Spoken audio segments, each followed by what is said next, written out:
లావణ్య రాజ్ తరుణ్ వివాదం ఏదైతే ఉందో మనం తరచుగా వింటూనే ఉన్నాం, వింటూనే ఉన్నాం. ఈ ఎపిసోడ్ ఇప్పట్లో ఆగేలా లేదు, కంటిన్యూ అవుతానే ఉంది. ప్రతిరోజు ఏదో ఒక గొడవ తెర మీదకి కొత్తగా వస్తా ఉంది. సరే, ఇప్పుడేమైంది అనుకుంటే ఆవిడ మొత్తం మనిషినన్న విషయం కూడా మర్చిపోయి విచక్షణ రహితంగా టీవీ లైవ్ లో అందరూ చూస్తుండగా శేఖర్ పాషా అనే అబ్బాయిని, అంటే ఆమెను వ్యతిరేకిస్తున్నటువంటి అబ్బాయిని కొట్టడం జరిగింది. అది కూడా మనం చూసాం. అండ్ వాళ్ళ ఇంటికి వెళ్ళి దౌర్జన్యం చేసింది వాళ్ళ అమ్మ నాన్నల ఇంట్లో ఉండగా. అలాగే వీళ్ళ అడ్వకేట్ ని అడ్డు పెట్టుకొని ఏవేవో బూత్ మెసేజ్లన్నీ వదిలేస్తుంది. ఇంకా చూస్తే లాస్ట్ కి ట్విస్ట్ ఏంటంటే, అసలు నాకు ఈ అబ్బాయి వద్దు, నేను వదిలేశాను, అతను కాదనుకున్నప్పుడు నేనెందుకు అతని దగ్గరికి వెళ్ళాలి అని చెప్పింది. ఈ వ్యవహారం అంతా ఈ రోజు మనం మాట్లాడదాం. మనతో పాటు శ్రీ ఇంగో కరుణమ్మ గారు ఉన్నారు, ఆవిడతో మాట్లాడదాం. నమస్తే అమ్మ. నమస్కారం అమ్మ. మనం మాట్లాడి 10 రోజులు అయిందేమో. అవునండి. ఇంతే కదా, ఇది ఏముందిలే, ఒక రంకు భాగవతం వదిలేస్తారు అనుకున్నాం. ఇప్పటి వరకు మనం వదిలేసిన ఆవిడ వదలట్లా దాన్ని. కంటిన్యూ చేస్తా వచ్చి లాస్ట్ నిన్న లైవ్ టీవీలో ఒక అబ్బాయిని పిలిచి కూర్చోబెడితే అతను చెప్పేది ఈమెకు వ్యతిరేకంగానే చెప్తున్నాడు. వ్యతిరేకం కాబట్టే పిలిచారు ఇద్దరికి, ఎవరో ఒకరు తేల్చుకోండి అని. చెప్పుతో కొట్టేసింది లైవ్ లో అందరి ముందు. ఆ అబ్బాయి ఏమనలా. అదే అఫెన్స్ కదా, అలా ఎలా చేస్తుంది అలే కానీ ఆ అబ్బాయి ఏమనలా. మరి మొత్తానికి అయితే అన్నాడు అనలేదు తర్వాత విషయం. అలా పబ్లిక్ గా లైవ్ లో ఒక వ్యక్తిని చెప్పుతో కొట్టడం అనేది నేరం అండి. 100% నేరం అమ్మ. దానికి ఆమె శిక్షార్హురాలే. కాకపోతే ఏంటంటే, ఇప్పుడు అదే అబ్బాయి ఆవిడ్ని కొడితే ఊరుకుంటుందా సమాజం కానీ ఎవరైనా కానీ? అది కూడా తప్పే కదా. ఎవరు అది సభ్యతగా కూర్చొని నిదానంగా మాట్లాడుకోవడానికి ఏర్పాటు చేసిన కార్యక్రమం, అంతేగాని దెబ్బలాడుకోవడానికి కొట్టుకోవడానికి ఏర్పాటు చేసిన ప్రోగ్రాం కాదు కదా. వాళ్ళ తల్లిదండ్రులు ఇంట్లో ఉంటే బసవరాజు రాజలక్ష్మి ఎక్కడ కాకతీయ హిల్స్ లో. ఎవరి తల్లిదండ్రులు? రాజ్ తరుణ్ వాళ్ళ తల్లిదండ్రులు. ఆ ఇంటికి వెళ్ళి నీ కొడుకు అది చేశాడు, నన్ను ఇలా చేశాడు అని రచ్చ చేసింది. వాళ్ళ ఇంటి దగ్గర బాగా గొడవ చేస్తే వాళ్ళు వచ్చి పోలీస్ స్టేషన్ లో కంప్లైంట్ ఇచ్చారు, ఈ అమ్మాయి మా ఇంటి మీదకి వచ్చిందండి అని. నెక్స్ట్, నాకే కాదు హర్యానా అని ఒక అమ్మాయి కూడా కడుపు చేశాడు, ఆమెకు కూడా టాబ్లెట్లు ఇచ్చి అబార్షన్ చేయించాడు. ఆమెను అడగండి కావాలంటే. అసలు ఆమె మాట్లాడట్లా, ఆమె చెప్పుకోలేదు. ఈ ఇష్యూ జరిగి కనీసం 10 రోజులైనా నిజంగా ఆమె కూడా బాధితులు అయితే చెప్పుకునేదేమో, కానీ చెప్పాల. ఈమె చెప్పింది ఆ అమ్మాయి కడుపు చేశాడు అని. ఇట్లా ఉంది. లాస్ట్ కి నేను ఇంత కావాలనుకుంటున్నాను కదా, అతను వద్దు అన్నాక నాకు కుక్కలా వెంటబడుతున్నట్టుంది, నేనే వదిలేస్తున్నాను, వదిలేసాను, ఇంకెప్పుడు ఆయన గురించి నేను మాట్లాడను అనింది. ఎలా చూడాలి అసలు ఈ పిచ్చి స్టేట్మెంట్ ని? మానసిక రుగ్మతతో బాధపడుతున్న ఒక వ్యక్తి అనేది చాలా క్రిస్టల్ క్లియర్ గా అర్థమవుతోంది, హ్యాపీగా అర్థమవుతుంది. ఆ అమ్మాయి మాట్లాడే విధానాన్ని, ఆ అమ్మాయి ప్రవర్తించే తీరుని కొన్ని లక్షల మంది ఈ ఛానల్స్ లో చూస్తున్నారు. వాళ్ళందరికీ కూడా ఈ పాటికి అర్థమైపోయి ఉంటుంది. ఏంటంటే, మతి స్థిమితం లేని వాళ్ళు ఏం చేస్తారో వాళ్ళకే తెలియదు. ఆ మతి స్థిమితం లేకపోవడానికి కారణాలు ఆవిడ గారికి ఉన్న దురలవాట్లు అయ్యి ఉండొచ్చు, లేదా ఆవిడ ఎన్నుకున్న జీవన విధానము అయ్యి ఉండొచ్చు, లేదా ఆవిడ ఫేస్ చేసినటువంటి పరిస్థితులు ఏవైతే ఉన్నాయో వాటన్నింటి ప్రభావం కూడా అయ్యి ఉండొచ్చు. ఆవిడ మీద ఒక పక్క జాలి కలుగుతోంది, మరో పక్క చిరాకు కూడా కలుగుతోంది ప్రజలందరికీ. ఎందుకంటే చేసిన పనినే చేయడము, వద్దన్నా అదే చేయడము, నేను ఇలాగే ఉంటా, నాకు ఇదే కావాలి, నాకు ఆ ఖర్చు అయిపోయిన ₹6 కావాలి, నిన్న నువ్వు తినేసిన ఆ పండే తిరిగి కావాలి అని అడగడం ఉందే, అది పిచ్చి ధోరణే, నో డౌట్. దాన్ని అతి మొండితనము, పగబట్టిన బాగుంటుంది చూడండి, అది పగబడితే ఎక్కడికైనా సరే ఎవరి మీద పగబట్టిందో వాళ్ళని వెతుక్కుంటూ వెళ్ళి కాటు వేస్తుంది అంటారు. అలాగా ఈవిడ ఒక రకమైన వెంజస్ తోటి రగిలిపోతుంది. ఇంకా పగబట్టిన పామైనా దానికి ఏదో హాని చేస్తేనే అది పగబడుతుంది తప్ప పగపడదు. ఎవరి మీద కావాలని ఎవరి మీద పగ పెంచుకోదు. ఈవిడకి ఇలాంటి హాని చేయలేదు. అంటే అదే ఇప్పుడు ఆమె అనుకున్నదే నెరవేరకపోతే హాని చేసినట్టుగానే భావించి అలాగే కదా అందరితో చెప్తోంది. నాకు ద్రోహం చేశాడు, 10 ఏళ్ళు కలిసి ఉన్నాం, 11 ఏళ్ళు కలిసి ఉన్నాం, 25 ఏళ్ళు కలిసి ఉన్నాం, ఇవన్నీ చెప్తోంది కదా. మధ్యలో నువ్వు ఆయనతో తిరిగావు కదా, అదేంటంటే ఎంతమందితో తిరిగాను, ఒక మస్తాన్ సాయితోనే కదా తిరిగింది. అప్పుడు ఈయన కూడా ఆవిడ ఎవరితోనో తిరిగాడు అనే మాట అనే హక్కు ఆవిడకి లేదు. ఇప్పుడు ఆవిడ ఇష్టారాజ్యంగా ఆవిడ తన జీవితాన్ని జీవిస్తున్నప్పుడు, అతని ఇష్టానికి అతను జీవిస్తున్నప్పుడు అతన్ని క్వశ్చన్ చేసే రైట్ ఆవిడకి ఎక్కడుందండి? అయినా వాళ్ళు ఏమన్నా లీగల్గా చట్టబద్ధంగా వివాహం చేసుకున్న వాళ్ళ? నో, కాదు కదా. కాదు. పోనీ రిజిస్టర్ మ్యారేజ్ చేసుకున్నారా? అబ్బే చిచి మరి లీగల్ గా ఏ రకమైనటువంటి భార్యాభర్తలు అనేటువంటి ఇది లేనప్పుడు అతని స్వేచ్ఛ అతనికి ఉంటుంది, ఆవిడ స్వేచ్ఛ ఆవిడకి ఉంటుంది. వాళ్ళిద్దరూ ఆ రకంగానే జీవిస్తున్నారు.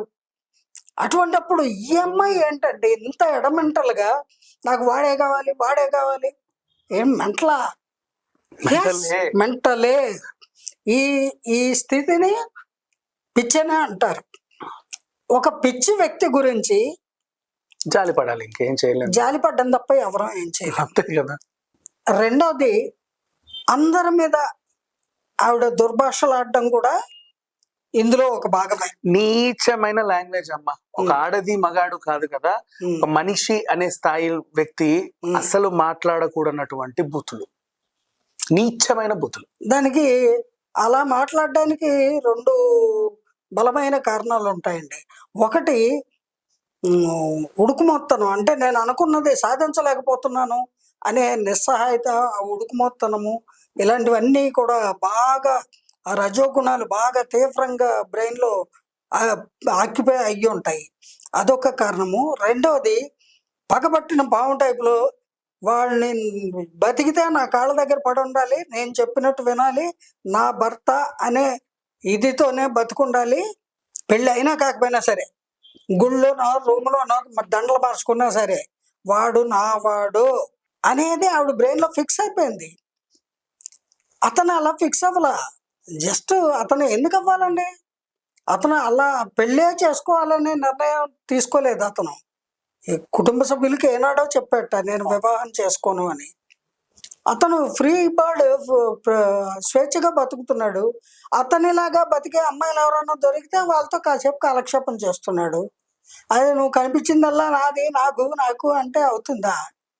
ఆ అమ్మాయి వెర్రితనం ఇది. ఇంకో విషయం, ఇలా మానసిక రుగ్మతతోటి బాధపడుతూ పిచ్చి ధోరణితోటి ఉన్మాదిలాగా ఉగ్రంగా అందరితో బిహేవ్ చేస్తూ మాట్లాడుతూ ప్రెస్సుల్లోనూ తర్వాత సమాజంలోనూ కూడా అటువంటి ప్రవర్తన కలిగిన ఒక ఆడమనిషి మహా డేంజర్ అండి. ఎందుకంటే యంగ్ ఏజ్లో ఉన్న ఆడవాళ్ళకి ఇటువంటి వాళ్ళు పొరపాటున ఇన్స్పిరేషన్గా మారితే ఎంత డేంజరు. అమ్మో, అవును, నిజమే. ఈవిడ వల్ల ఏముంది, ఎవడో ఒక మంచి కుర్రాన్ని పట్టుకో, బాగా డబ్బు దోచుకోవచ్చు, ఈ రకంగా బ్లాక్మెయిల్ చేయొచ్చు, పెళ్లి మాత్రం చేసుకోవద్దు. ఏదో ఒక నాటకం ఆడి నాకు గర్భం చేశాడు, అది చేశాడు, ఇది చేశాడు, మేము గుళ్ళోనే దండలు మార్చుకున్నాం లేదా ఇంట్లోనే పెళ్లి చేసేసుకున్నాం అని ఒక ఏమన్నా మార్కెట్లో 10 రూపాయలు పెడితే రెడీమేడ్ దొరుకుతాయి, నల్లపూసలు అవి ఇవి వేసేసుకొని ఈ డ్రామా నాటకాలు ఆడి ఆడవాళ్ళు కదా బోయి అని ఏడిస్తే జాలి కలుగుతుంది ఎవరికైనా. ఆడది నిజమే చెబుతుంది అనేటువంటి అపోహలో కొంతమంది ఉంటారు. ఇలా బరి తెగించిన ఆడవాళ్ళు ఉంటారు కదా, వాళ్ళు మాట్లాడే మాటలకి వాళ్ళు అంత త్వరగా నమ్మరు, వాళ్ళు బోల్తా పడిపోతారు. ఆడపిల్ల ఇలా రోడ్డెక్కి ఇలాగ పచ్చి బూతులతో సహా మాట్లాడుతుందంటే ఆవిడ మనసు ఎంత గాయపడి ఉంటుందో, ఆవిడ బ్రెయిన్ ఎంత పాడైపోయిందో, ఎంత నాశనమైందో. ఇక్కడ బ్రెయిన్ పాడైన మాట అది నిజమే. అయితే ఇలా జాలి చూపిస్తారే గాని నిజానిజాలు తెలుసుకునే ఓపిక ఓర్పు ఎవరికి ఉండవు. అయినా ఉదయం లేవగానే భగవన్నామస్మరణ చేసుకుని చక్కగా ఏ దేవుడి సుప్రభాతమో విని మన కార్యక్రమాలు దినచర్యలు ప్రారంభించాలి. అది పోయి తెల్లవారు లేస్తే ఈ భాగవతం, ఈ గొడవ, వీళ్ళ చర్చ, ఎవరి దగ్గరికి వెళ్ళినా ఇదే మాటలు. ఎందుకంటే అంత ఇంపార్టెన్స్ ఇస్తున్నారు? ఎందుకు ఇస్తున్నారు? అంత ఇంపార్టెన్స్ ఇవ్వవలసినటువంటి ప్రపంచ ప్రఖ్యాతిగాంచిన నోబెల్ బహుమతి తెచ్చుకున్న వ్యక్తిత్వంలో ఆదర్శవంతమైన వ్యక్తిత్వం కలిగిన వ్యక్తి, అటువంటి జీవన విధానాన్ని అనుసరిస్తున్న మనిషి ఆవిడ. ఎంత మాత్రము కాదు, ఇటువంటి లివింగ్ టుగెదర్లు లేదా ఒక షెల్టర్ కింద ఉండే వాళ్ళని ఏమంటారు అన్నారు? పెళ్లి కాకుండా అమ్మాయిలు అబ్బాయిలు సహజీవనం, ఆ సహజీవనాలు, ఏదో జీవనం, కో లివింగ్లు, కా లివింగ్లు, కా అంటే కామన్ లివింగ్లు, ఇవన్నీ చేసేటువంటి వాళ్ళు సమాజానికి ఏం మెసేజ్ ఇస్తున్నారు? సభ్య సమాజాన్ని సిగ్గుతో తల వంచుకునేలాగా చేష్టలు మాటలు చేస్తున్నారు. అది అవసరమా? ఎంత మాత్రము ఎవరికి అవసరం లేదు. టైం వేస్ట్, వాళ్ళ గురించి తెలుసుకోవాల్సిన అవసరం లేదు. కానీ వాళ్ళ వల్ల సమాజానికి చాలా కీడు జరిగే అవకాశం ఉంది. కాబట్టి ఒకసారి, 2 సార్లు, 4 సార్లు, 10 సార్లు మాట్లాడతాము. ఇంకా అదే మాట్లాడితే మనకు కూడా పిచ్చెక్కుతుంది, మాట్లాడాల్సిన అవసరం లేదు. అందుకనే నిజమే. తక్షణమే ఇటువంటి కామ పిశాచాలకి, చిత్తక అత్తి కుక్కల్లాగా ప్రవర్తించే వాళ్ళకి తక్షణమే తగు చర్యలు తీసుకొని, ఎవరు నేరస్తులు తెలుసుకొని, ప్రభుత్వంలో సంబంధిత శాఖల వారు, రక్షణ శాఖ వారు, వీళ్ళంతా ఉన్నారు కదా, వాళ్ళు తెలుసుకొని ఇటువంటి వాళ్ళకి వీలైనంత త్వరగా శిక్షలు విధిస్తే కనీసం కౌన్సిలింగ్ అన్న ఆ ఏది వాళ్ళు ఎవరు నేరస్తులు అనేది వాళ్ళు ప్రూవ్ చేస్తారు కదండి. వాళ్ళ దగ్గర ప్రూఫ్ దొరికిన తర్వాత వాళ్ళకి తగిన శిక్ష వేస్తారు. అదేదో బాబు త్వరగా చేయండి. ఎందుకంటే ఈ ఇదే రిపీటెడ్ గా అందరూ మాట్లాడుకునే మనకు దుస్థితి విసుగొస్తుంది. నుంచి అందరినీ రిలీవ్ చేయండి. ఏదో ఇది మనకేదో లావణ్యంటే పగైనట్టు తయారైపోయింది ఇప్పుడు. అవసరం అండి. ఒక ఆడపిల్ల గురించి ఎవరు అంతే. అనవసరంగా మాట్లాడరు, ఎవరికి అవసరం కూడా లేదు. అలాగే ఒక మగపిల్లవాడి గురించి కూడా అకారణంగా ఎవరు ద్వేషించరు, దూషించరు, ఎవ్వరు మాట్లాడరు. అన్లెస్ వాళ్ళు ఏదైనా ప్రపంచానికి ఉపయోగకరమైన ఏదో గ్రేట్ అచీవ్మెంట్ చేస్తే తప్ప వీళ్ళు చేసేదేంటి? వాళ్ళ బతుకులు సర్వనాశనం చేసుకొని ఎదటి వాళ్ళ బతుకులను కూడా సర్వనాశనం చేసి మీరు కూడా ఇలా వెళ్ళండి అని యంగ్స్టర్స్కి రాంగ్ రూట్ చూపిస్తున్నారు అని అర్థము. అందుచేత ఇటువంటి వాళ్ళని తక్షణమే తగు చర్యలు తీసుకొని వాళ్ళలో ఎవరు సరైన నేరస్తులో మీరు తేల్చి వాళ్ళకి తగిన శిక్షలు వేసి ముందు ఈ మెంటల్ గోల నుంచి సమస్త ప్రజానీకాన్ని కాపాడండి. నేను పోలీస్ శాఖ వారినే అర్థిస్తున్నాను. ఎందుకంటే they only the correct people to control this kind of arrogant, adamant and issues create చేసి వాళ్ళ జీవితాలను పాడు చేసుకుని ఎదటి వాళ్ళ జీవితాలను కూడా పాడు చేసే సమాజానికి ద్రోహులు వీళ్ళు ఒక రకంగా.